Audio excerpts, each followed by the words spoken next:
Welcome to Influential Entrepreneurs, bringing you interviews with elite business leaders and experts, sharing tips and strategies for elevating your business to the next level. Here's your host, Mike Saunders.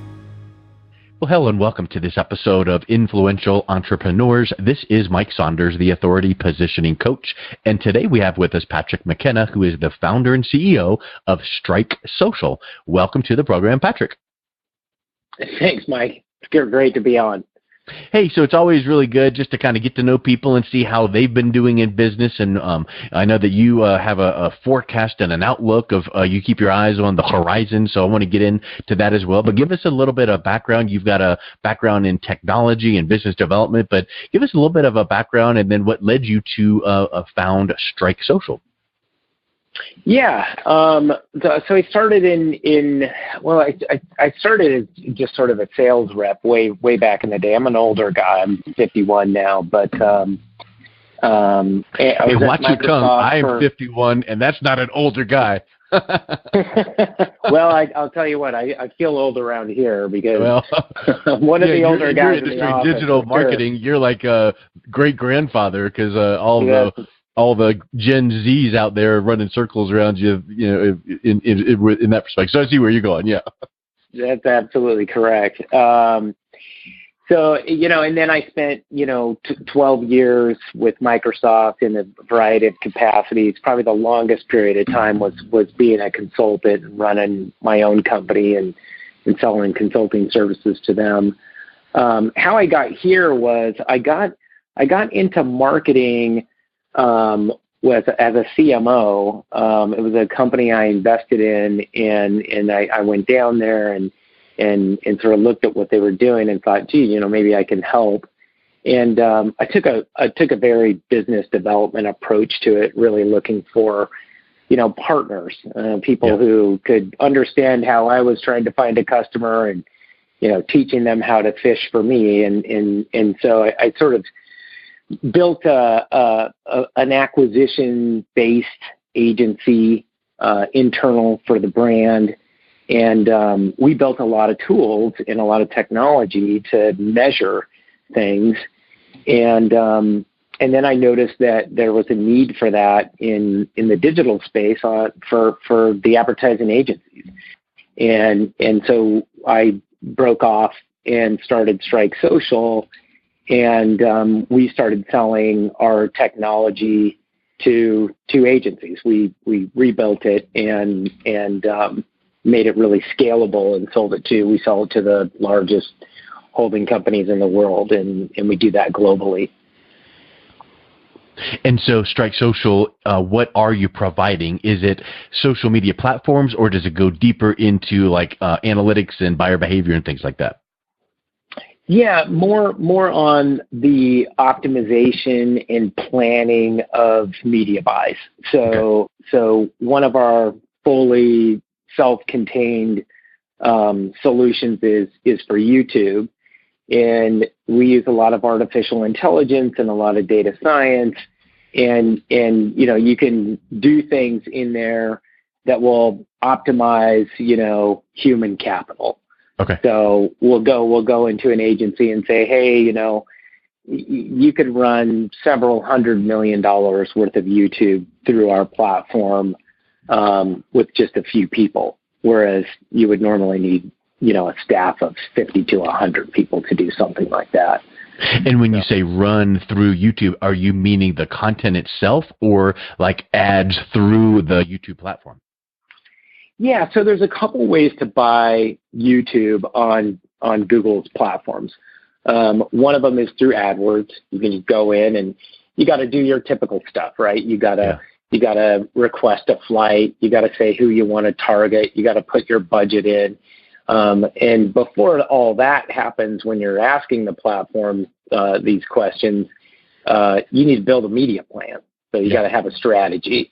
And so our solution works with DV360, and it automates the planning section of that, and then it will build out all of the campaigns that you would need to put into the computer, and then it will actually monitor those campaigns and optimize the campaigns to the best performing audiences that you're asking for within the platform. So it's a really slick system, and it took us 3 years and 3 data scientists and a bunch of engineers, and so it sits on outside of DV360, which is what they call DBM now, DV360, and it talks to them through talks to Google's platform through the APIs, and it's about automation and performance.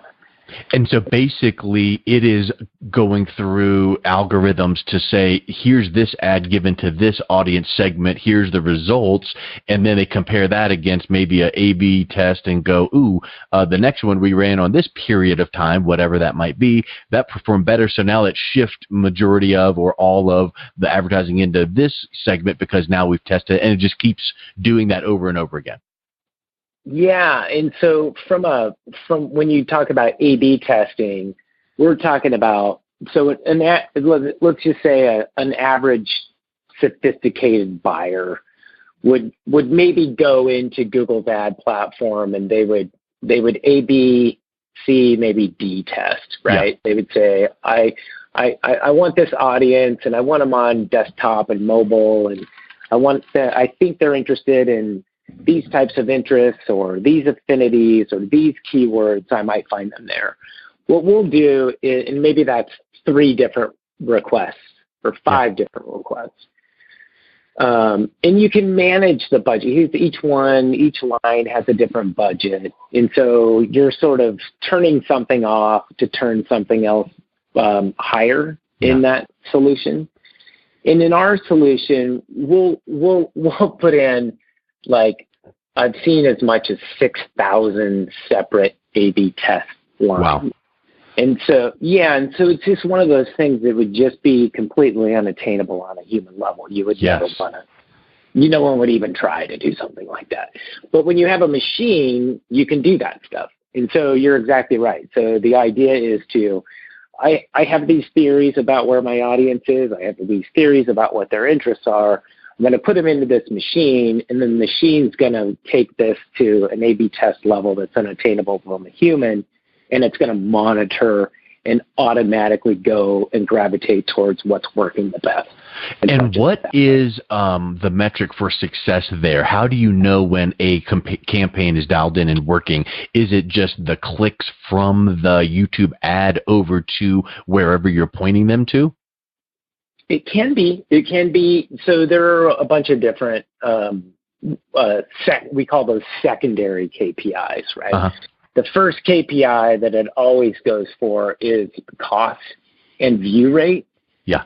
And so if you're getting a nice view rate and your view rate's increasing within the platform, what's really nice that Google did is if you're putting a skippable ad in front of someone who's not skipping as often, then they're going to allow you to bid lower. Yeah. It's like, you found someone who's potentially an audience for my campaign, and I'm going to reward you because you can skip in 30 seconds, and if I can get you to watch that, then I'm going to reward you. This is Google talking. I'm going to reward you by lowering your costs. Yeah. So we just do that at a scale, and what you're saying is absolutely right. Like if you wanted to make that secondary KPI clicks, or you wanted to make it subscribers, or you wanted to make it, and there's a bunch of them.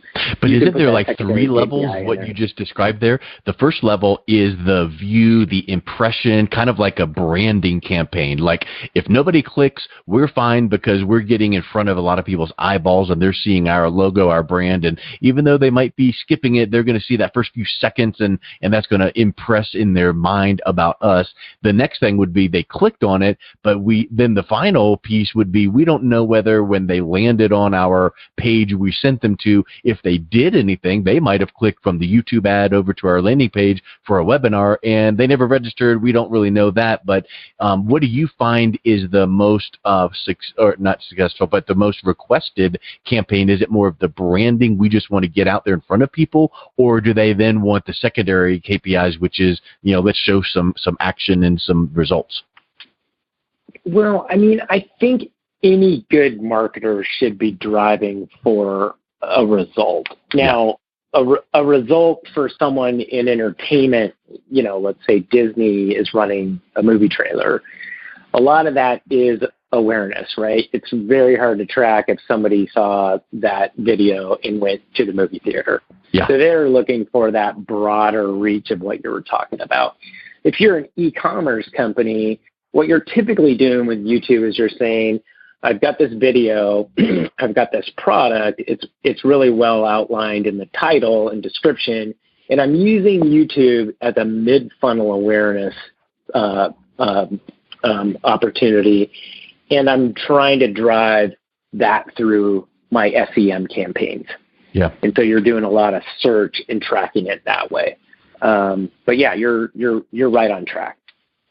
So anytime you hear the complexity like you're describing, now complexity meaning there's a lot going on in the background, but easiness because when you got it dialed in right, it's taking all those man hours away and doing things that you never could have dreamt of manually. So it's not as complex as people might think because the machine's doing it, but it's complex to go, wow, I've never been able to do this. But that is not for, hey, any solopreneur listening to this broadcast, you should set this up, because I'm certain that you would have to say, you know what, for these to be effective, you need to be willing to be at this level or this size company. What does that look like? What's the type of company or campaign that would be best served for this technology? Yeah, I mean, we can take any size budget, which is really nice, and it's gonna outperform what you could do on a human level. We do, like, from a business opportunity standpoint, we do like to work with very large brands that are running, $5, $10, $20, $60 million a year through their YouTube. Because you're going to get that much more momentum because they've already got a lot happening. Yeah, and it just, it's easier to manage, a few clients. When I say a few, like, we're well over 1,000, but, I don't want to have 100,000 little. Yeah, right. Yeah. The system will do it, but, there's always education and everything that goes along with supporting. Yeah, for sure. So you grew your company pretty fast, but I would wonder, I want to know, give me in a nutshell, what that looked like and what you attribute it to. But I wonder in what you're going to say, if it's similar to the gurus out there that you see, hey, I sent one email to my list, sent them to a webinar, made $1 trillion, and I can teach you how to do it too. Well, you can teach the mechanics, but they already had a massive list, massive following, and huge, long, like Rolodex per se. So did you find that because of your experience coming out of corporate America, Microsoft, and your consulting, that when you started Strike Social, you hit the ground running because of your background? Yeah, I mean, it's funny. I had someone else talk to me before, and they looked at my background, and they're like, I don't see you as an entrepreneur. Like, you spent all this time at Microsoft. I did sell my first company when I was 25. Any place I've ever gone, I've been like, gosh, we should be doing this differently. So it was always sort of a out of the box thinking person. And then what was cool about my job at Microsoft was, back in '97, I was in audio and video on the internet. Like, what we're doing right now was just starting to happen. I mean, we were competing with, Real Player back then. And so I got to work with a lot of startup companies, and we funded a lot of startup companies. And I got to kind of like see, the different types of CEOs and different types of structures within businesses, and the ones that were working, and obviously with the .com crash, the things that didn't work and how they didn't defend themselves against their costs and their business model. So I would say probably the biggest impact, or the thing that impacted our business the most in terms of our growth, was identifying who the competitors were in the market, identifying like who we could really partner with, in a significant way. So we approached Google before we started our company and said, hey, this is what we're thinking. Does this make sense?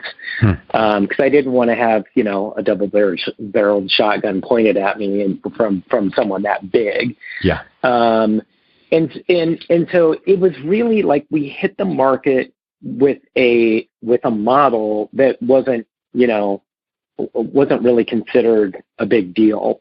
We were transparent. And so, what I mean by that is we would always tell our brands or agencies that we are working with was, hey, like, we're going to let you log in and see what we're doing, or we're going to do it right in your account so you can see exactly what we're doing. Because if I'm not bringing something to the table that you can't do on your own, because we have access to the same tools, right? Yep. Like yeah. AdWords is a public tool, and DV360, if you have a seat, is also a public tool. So I think that was the big key differentiator. It was like, okay, so you're transparent. What does that mean? Well, you're going to be able to see what we're buying it for, how we're doing it, and we think that's going to end up being a massive improvement, and it was. I was expecting like a 5% improvement in costs and a lift in view rate. We ended up seeing like a 70% improvement. So when you're going out to market, cost and effectiveness. Yeah. So when you're going into market and you're delivering something at a 70% improvement in cost, and an order of magnitude on in terms of acquiring customers or whatever, you've got something that you can scale. Yeah. And we took advantage of that big time. We took advantage of that using offshore labor. We have offices. Our headquarters is here in Chicago. For time zone reasons, we moved from LA to Chicago. And then we set up an operation in Poland for it started out just initially as tech. Then we put optimizers there, and then Manila. And so we had this 24/7 operation, and it just became really, really hard for our competitors to keep up with that because our costs were lower and we were sort of going at the speed of light. So if you could translate that into looking forward into the next 12 to 24 months in industry-wide, what kind of trends do you see coming around the corner with respect to marketing, MarTech, social platforms, automation? What could people be watching for in their own business, whether they're small, medium, or large? Yeah, I mean, the big trend for us was first of all, like, capitalizing on the human capital of costs of, say, going offshore. The next step of that was we were always driven to try to lower our overhead with the human capital side of things. So, and maybe that sounds bad, but we started building artificial intelligence really, really early because when you look at the cost of your business, you're going to find that 85% plus is going to salaries. Yeah. And you have got to try to get any repetitive tasks that are happening, you have to try to get that down to a minimum. So I never wanted people just, going through the same motions. I wanted to figure out through technology how to solve those problems and put them into an actual software solution. So basically, it's like what you hear so many times on Shark Tank, which is find a problem, find a solution, and then figure out how to fill that gap, because people definitely want to make sure that you've seen so many times where it's like, where's the problem in this? There's not a need for this product out there, and if you've got to work so hard to tell people how cool and neat that it is, you'll get a pop in sales maybe, but if it's not a big, massive problem, then you're not able to scale up quickly, right? Yeah, so what's happening as a trend in our industry is when transparency came out, brands started asking agencies to do more for less. And so they're constantly driving that percentage of their media spend down. Yeah. And we knew that was coming. And so we would call that declining margin, right? And that's going to hurt any business. But when you can automate into that, and you don't have to keep hiring that labor force, then you're going to be future-proofed, right? Yeah. And so that's the key thing. If there's anybody out there that's listening to this right now, that's the key. You've got to try to figure out how to optimize through software. I don't care what you do. You got to do it. Yeah, and that's a big undertaking. And then you need someone that'll just go, okay, tell us what you need, get it out of your head, let us go work on it, because the highest and best use of your time typically is not messing around with doing it yourself or even getting in the weeds of working with a developer. So, yeah, I could see how this would automate and help my business, but trying to get it done yourself, that's where people, I think, it would get lost in that, right? And you're seeing it everywhere, right? Yeah. Like people are starting to automate home building, they're like, and everything going in that direction. And if you want to really future-proof your business, you're going to have to do that. Like that's just the way it's going to have to go. So, yeah. Well, hey, so let's wrap up with give us a couple tips on what a small, medium-sized business could think about to help optimize their advertising, whatever they're doing, but especially social, YouTube, as we've been talking about. What are a couple tips and ahas that people don't think of but might be a good, easy thing to implement? Yeah, I mean, I think you have to be testing. I think the one thing I see most people doing for Facebook advertising is they spend a lot of time in lookalikes.